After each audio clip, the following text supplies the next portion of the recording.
अस्सलाम वालेकुम। आप देख रहे हैं के न्यूज़ HD। मैं हूं किरण खान। चलते हैं आज की अहम खबरों की तरफ।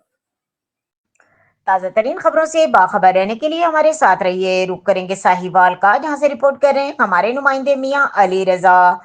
कार्गो एसोसिएशन के वफद ने डिस्ट्रिक्ट ट्रैफिक ऑफिसर साहिवाल से मुलाकात की, जिसमें ट्रैफिक के मसाइल और इनके हल पर तफसीली गुफ्तगू की गई। वफद की क़यादत सदर कार्गो एसोसिएशन साहिवाल चौधरी मोहम्मद अली ने की, जबकि इनके हमरा नायब सदर मोहम्मद इकबाल और जनरल सेक्रेटरी शफीक अहमद चौहान भी मौजूद थे। मुलाकात के दौरान कार्गो गाड़ियों की पार्किंग, लोडिंग और अनलोडिंग के मसाइल, रोड सेफ्टी, शहर में ट्रैफिक की रवानी को बेहतर बनाने के हवाले से मुख्तलिफ तजावीज़ात पर तबादला ख्याल किया गया। District traffic officer Mirza Tanveer Ahmed Baig ने वफद को यकीन दिलाया कि कार्गो सेक्टर से मुतालिक मसाइल को तरजीही बुनियादों पर हल किया जाएगा और ट्रैफिक निज़ाम में बेहतरी के लिए एसोसिएशन के ताउन को सराहा।